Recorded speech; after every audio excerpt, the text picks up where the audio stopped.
Have you ever met a woman whose eyes held a ghost? Not of sorrow, but of something deeper, something sacred, a story she never told. Most women carry within them a silent archive, a collection of echoes from battles fought and scars acquired.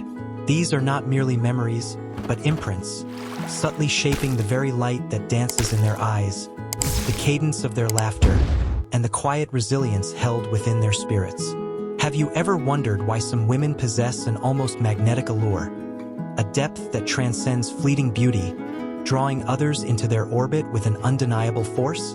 It is often because their past, far from being a burden, has become their most potent charm. It is in the crucible of their lived experience, in the fire of sorrow and the forging of strength, that their true essence is refined, leaving an indelible mark that whispers tales of survival and profound wisdom. This silent history, often born from deep emotional wounds, transforms into a captivating enigma, a ghost in her eyes that beckons understanding and respect. The air in Alara's art studio was thick with the scent of turpentine and forgotten dreams. Dust motes danced in the shafts of sunlight that pierced the grimy windows, illuminating canvases depicting women with eyes that held the weight of untold stories. Alara herself, a woman in her late 30s, moved with a quiet grace, her hands stained with paint, betraying a vibrant inner world that rarely surfaced.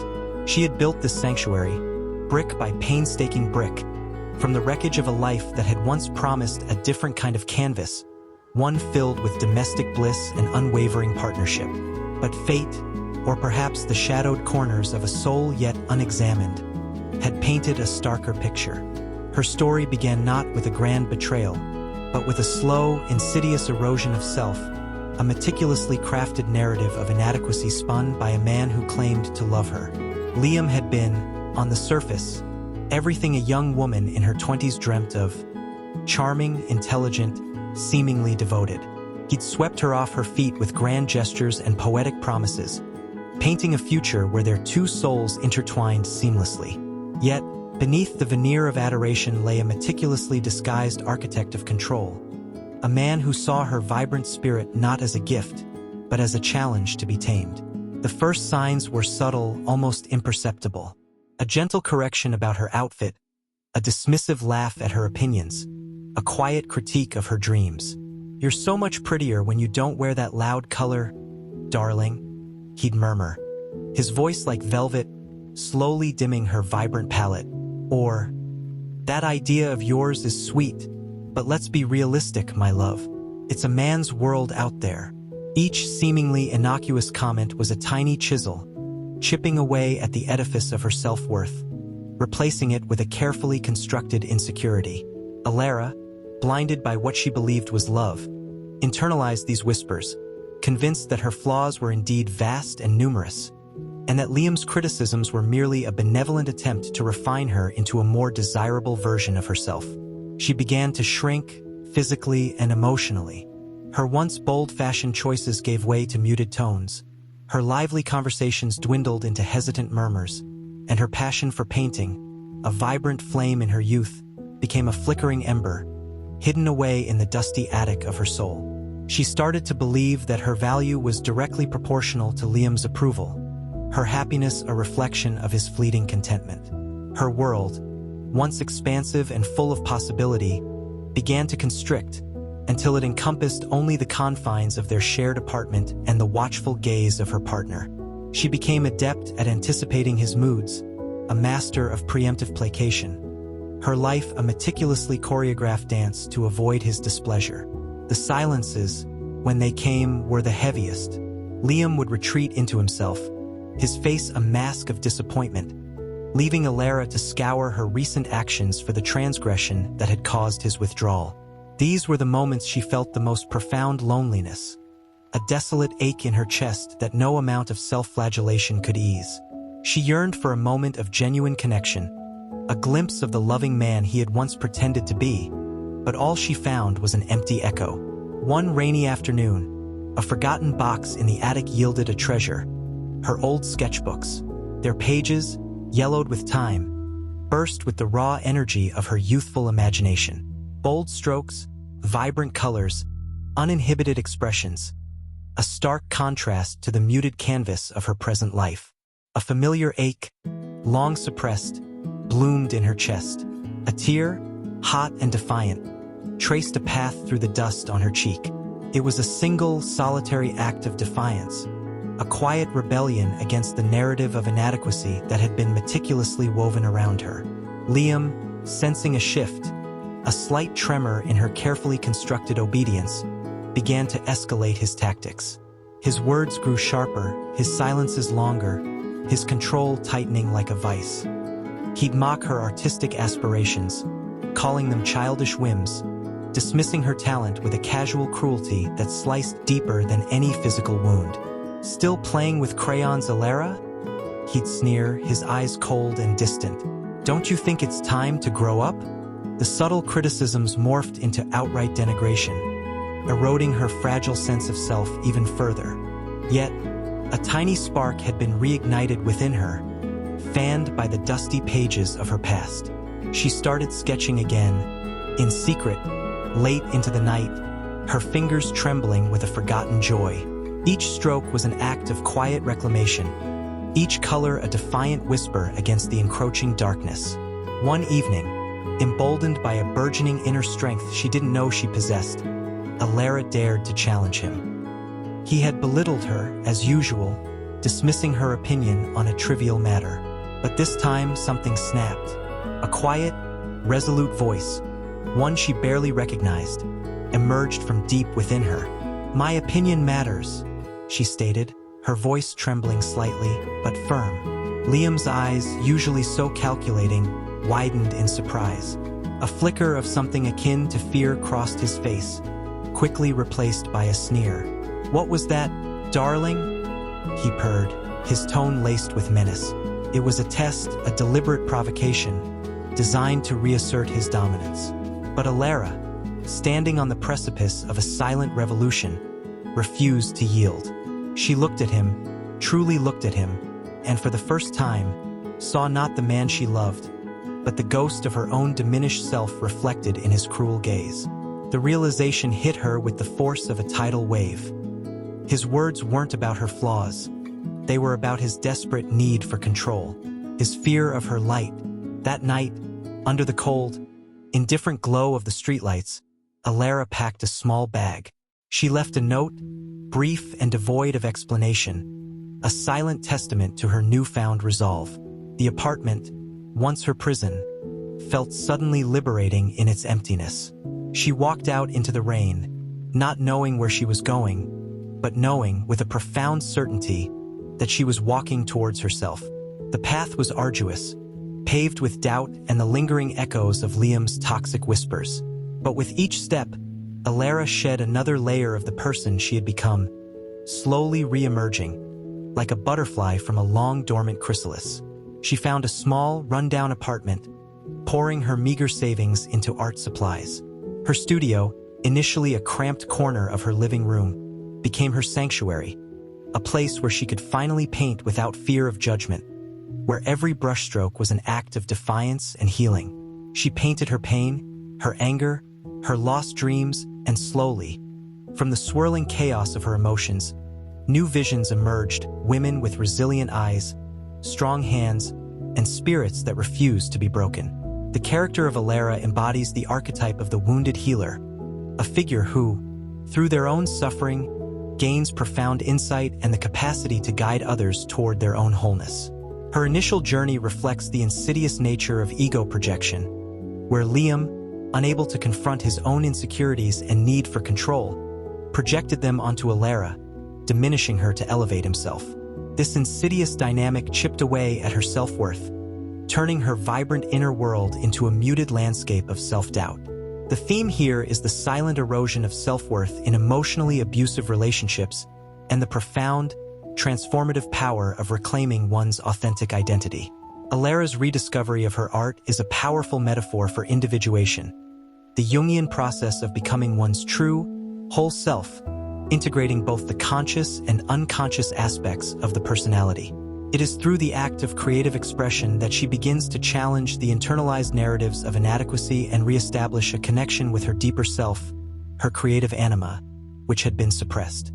For you, too, who might recognize a whisper of Alara's struggle in your own life, understand this: your past, with all its shadows and scars, is not a testament to your weakness, but to your immeasurable strength. The very pain you endured, the quiet battles fought in the unseen corners of your soul, have forged within you a unique resilience, a depth of empathy, and an understanding of the human spirit that cannot be taught. This is the ghost in your eyes, not a haunting, but a captivating wisdom. Embrace your artistic spirit, whatever form it takes, for it is through creation that you give voice to the unspoken, transforming sorrow into strength. Recognize the subtle tactics of those who seek to diminish your light. Their criticisms often stem not from your inadequacy, but from their own fear of your brilliance. Like the Stoics understood, true power lies not in controlling external circumstances, but in mastering your internal landscape, in cultivating an unwavering sense of self-worth that is impervious to external validation. Your healing is an active process, a continuous act of self-reclamation. Dare to look inward, to perform your own shadow work, confronting the parts of yourself that have been suppressed or shamed. For in the embrace of your full, authentic self lies your most potent charm, an undeniable magnetism that draws respect and genuine connection. Your journey from muted tones to vibrant expression is not merely survival. It is a profound rebirth, a testament to the indomitable spirit that resides within you. What would you think if I told you that the deepest scars often become the most exquisite etchings, revealing not a woman's brokenness, but the intricate patterns of her enduring spirit? Some women carry a quiet luminescence, an almost ethereal glow that seems to emanate from within, drawing others in like moths to a flame. It is often born not from a life untouched by sorrow, but from a profound journey through the crucible of loss and betrayal. This journey, rather than diminishing them, refines their perceptions, sharpens their intuition, and cultivates a profound empathy that becomes their most captivating quality. Their past, etched into the very fabric of their being, creates an almost irresistible magnetism, a silent language understood by the soul, making it their most potent charm. This is the second common aspect of the ghost in her eyes.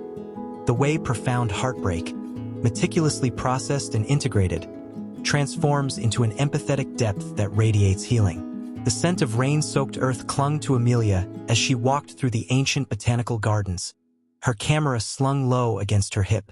She sought solace in the quiet grandeur of the towering trees and the delicate resilience of the wild orchids, their fragile beauty mirroring her own carefully cultivated strength. Amelia was a renowned botanist, her work a testament to meticulous observation and a deep understanding of life's intricate dance. Yet, beneath her composed exterior lay a landscape scarred by a different kind of natural disaster: the slow, devastating erosion of trust. Her story was not one of overt abuse, but of a subtle, systematic betrayal by someone she had once believed was her anchor, her intellectual equal, her soulmate. Dr. Julian Thorne, her former mentor and husband, had been a towering figure in her academic world, brilliant and charismatic, a man whose intellect seemed boundless. He had nurtured her talent, pushed her boundaries, and together, they had embarked on groundbreaking research, their minds weaving together in a symphony of shared discovery. Amelia had placed him on a pedestal, not just as a lover, but as a beacon of integrity and intellectual honesty. Their life together was a tapestry woven with shared theories, late-night debates, and the quiet joy of mutual admiration. The first thread of doubt was almost imperceptible, a mere whisper in the vast library of her certainty. A misplaced data sheet, a subtly altered conclusion in a shared paper, a dismissive tone when she questioned his increasingly vague explanations. Julian, ever the master rhetorician, would smoothly deflect her concerns, attributing them to her meticulous nature or the pressures of their work. "Darling, you overthink things?" He'd chuckle, a charming reassurance that simultaneously implied her irrationality. Amelia, devoted and trusting, would dismiss her unease, attributing it to her own weariness. The scientific world, she knew, was rife with competition, and perhaps Julian was simply protecting their work, their joint legacy. But the whispers grew louder, transforming into discordant notes in their symphony. He began taking credit for her original ideas in public forums, presenting her breakthroughs as his own, subtly diminishing her contributions in co-authored papers. When she confronted him, his charm would turn into a cold, intellectual dismissal. "Amelia, don't be so provincial. We're a team. What's mine is yours, and what's yours is, by extension, also mine." His logic, twisted and self-serving, was delivered with such conviction that Amelia, caught in the web of her own reverence for his intellect, found herself doubting her own memory, her own perception of reality. This was gaslighting in its most insidious form, a psychological manipulation designed to make her question her sanity, her judgment, and ultimately her worth. The betrayal escalated.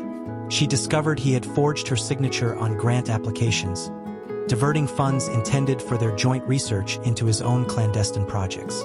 The ultimate blow came when she found irrefutable evidence of his academic fraud, a pattern of fabricated data, plagiarized research, and manipulated results, all designed to bolster his reputation at the expense of scientific truth and the careers of countless others, including her own. The man she had admired, loved, and built her life around was a charlatan, a meticulously constructed facade of brilliance masking a deep well of insecurity and ruthless ambition.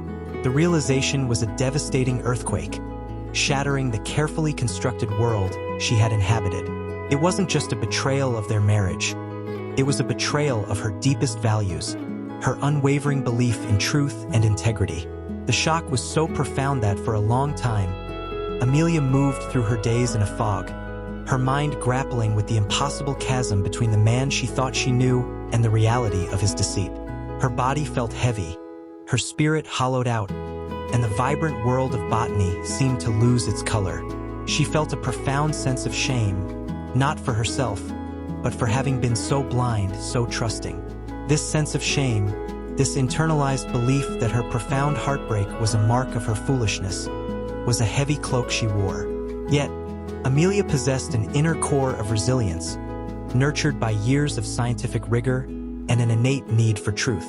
She understood that just as a sick plant needed to be pruned of its diseased parts to thrive, so too did her soul need to shed the rot of this betrayal. This understanding, though painful, was the first step toward reclaiming herself. She initiated legal proceedings against Julian, a daunting and emotionally draining battle that pitted her against a powerful, well-connected individual. The public scrutiny was relentless, the whispers of scandal echoing through the hallowed halls of academia. But as she meticulously gathered evidence, presenting her case with calm, unwavering resolve, something extraordinary began to happen. Each piece of evidence she unearthed, each lie she exposed, was a step toward truth, and with each step, a new strength bloomed within her. The pain, once a suffocating blanket, became a crucible, refining her spirit, sharpening her focus. She found herself connecting with other victims of Julian's deceit, women and men whose careers had been derailed, whose trust had been shattered. In sharing their stories, she found not just validation for her own experience, but a profound wellspring of empathy. The collective suffering, rather than crushing her, awakened a fierce, protective instinct, a desire to ensure that such manipulative power dynamics were exposed and dismantled. Her testimony in court was not merely a recitation of facts.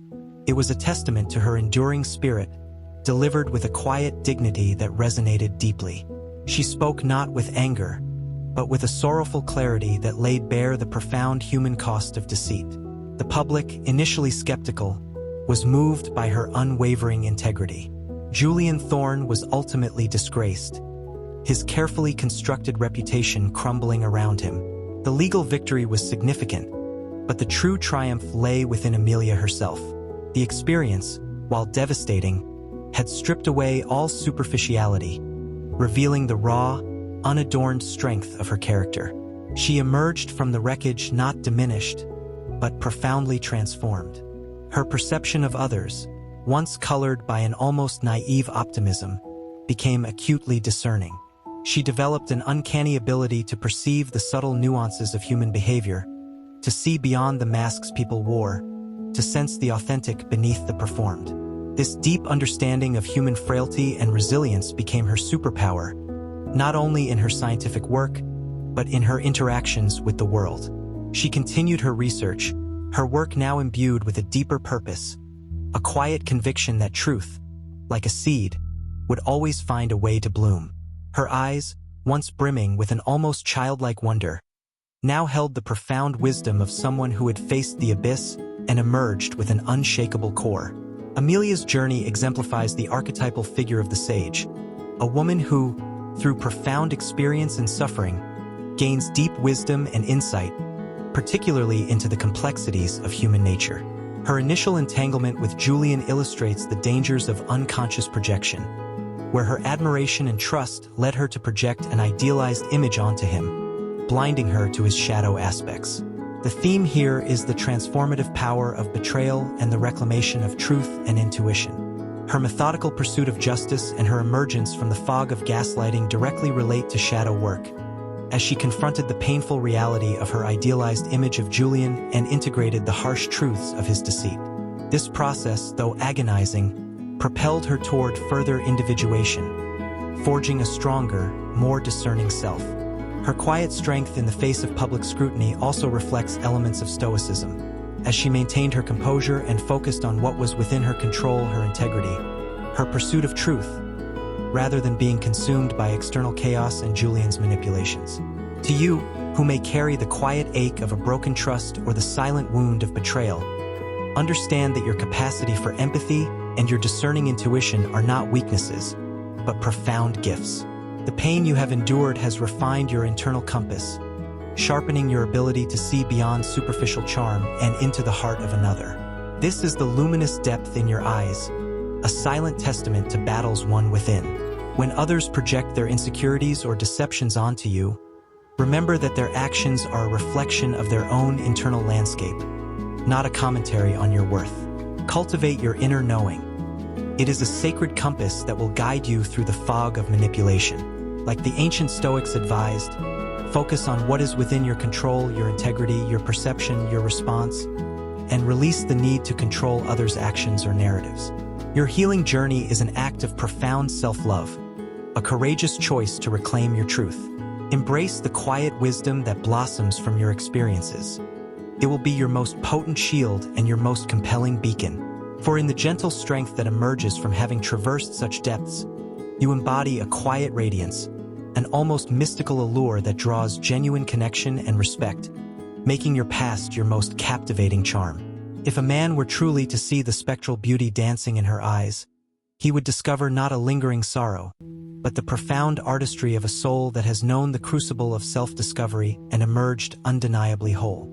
Today, more than ever, we yearn for authenticity, for connections that resonate beyond the superficial. Yet, how many of us truly understand that the deepest charm often resides not in flawless perfection, but in the luminous courage of a woman who has confronted her own shadows?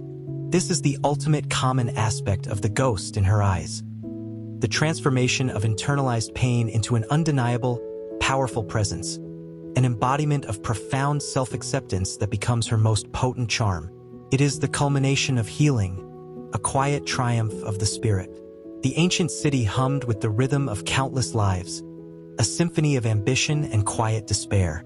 Within its heart lived Lena, a woman whose external composure belied a tempestuous inner journey. She was a successful architect, her designs celebrated for their innovative blend of strength and fluidity, much like the paradox of her own being. Yet, her most significant creation wasn't a building of steel and glass, but the meticulously rebuilt edifice of her own spirit. Lena's past was not marked by a single dramatic trauma, but by a pervasive, insidious belief that her worth was contingent upon external validation, specifically from the men in her life. From a young age, she had unconsciously absorbed the cultural narrative that a woman's value was intrinsically linked to her desirability, her ability to attract and retain a partner. Her mother, well-meaning but steeped in traditional expectations, had subtly reinforced this, constantly emphasizing Lena's appearance and social graces over her academic achievements or burgeoning intellectual curiosity. "A pretty face opens many doors, darling," she'd often say, unwittingly implanting the seed of conditional self-worth. This early conditioning led Lena down a path of relentless striving for external approval. She became a chameleon, adapting her personality, her interests, even her very thoughts, to mirror the desires of the men she encountered. With an aspiring musician, she'd become a connoisseur of obscure jazz. With a fiercely intellectual academic, she'd devour dense philosophical texts.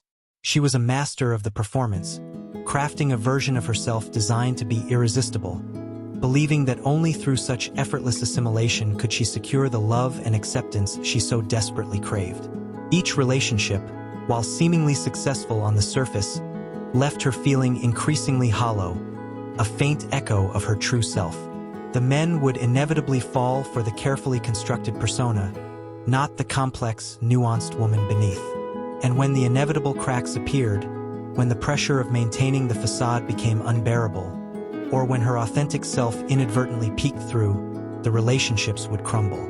Each failure was a devastating blow, confirming her deepest fear, that without external validation, she was unlovable, unworthy. The pain wasn't a sharp, sudden agony, but a dull, constant ache of inadequacy, a quiet desolation that settled in the deepest parts of her soul.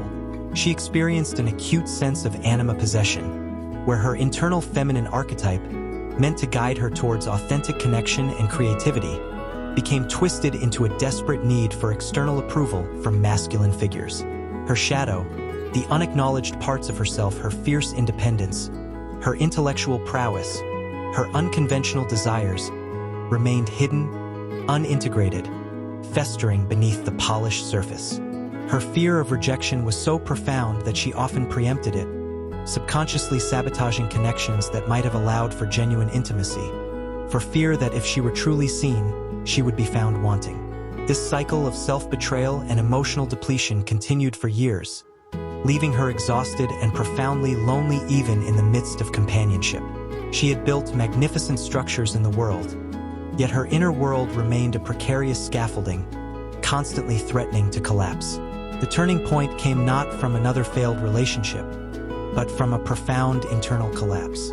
After a particularly demanding project, and the subsequent superficial praises that left her feeling emptier than ever, Lena found herself staring at her reflection one evening, truly seeing herself for the first time. The eyes staring back were weary, almost vacant, a stranger's gaze. The carefully constructed smiles, the practiced gestures, all seemed like a grotesque pantomime. A quiet, desperate cry escaped her lips, not for a man, but for herself.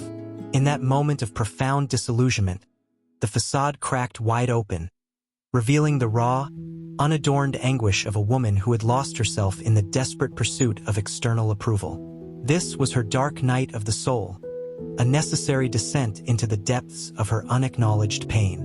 She began to consciously engage in shadow work, facing the uncomfortable truth that her deepest wounds were not inflicted by others, but by her own complicity in denying her authentic self. She unearthed the buried beliefs about her worth, meticulously examining each one, recognizing them as inherited narratives rather than inherent truths. She started to explore her own desires, her own passions, not those dictated by societal expectations or the men she sought to please. She rediscovered her love for solitary hikes in the mountains, for ancient philosophy, for the quiet satisfaction of sketching purely for her own pleasure. She started to practice radical self-acceptance, allowing herself to feel the shame, the anger, the profound sadness without judgment. This was not a quick fix, but a painstaking process of self-reparenting, of nurturing the parts of herself that had been neglected and silenced. She learned to sit with her own discomfort, to validate her own emotions, to become her own source of affirmation. The journey was often solitary, demanding an immense inner fortitude. There were moments of profound doubt, moments when the old patterns threatened to reassert themselves. But with each step, with each act of self-validation, a profound sense of peace began to settle within her. She began to say no to invitations that didn't genuinely resonate, to express opinions that diverged from the consensus, to dress in ways that truly pleased her, not those designed to attract a particular gaze. She learned to appreciate the stillness, the quiet strength of her own company. The shift was subtle at first, then undeniably profound. Her posture changed, becoming more grounded. Her eyes, once veiled with a desperate yearning, now held a quiet luminosity, a depth that spoke of self-possession. She still interacted with men, of course, but the dynamic had fundamentally shifted. She no longer sought their approval. Instead, she offered her authentic presence. If they resonated with it, wonderful.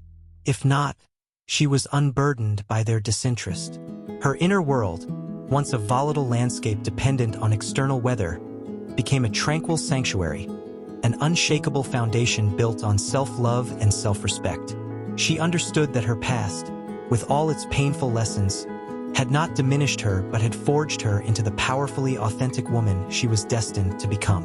Her vulnerability, once a source of shame, became her strength, for it was the gateway to genuine connection. Lena's journey from a life defined by external validation to one rooted in profound self-acceptance embodies the essence of individuation, the Jungian process of becoming a fully integrated, unique individual.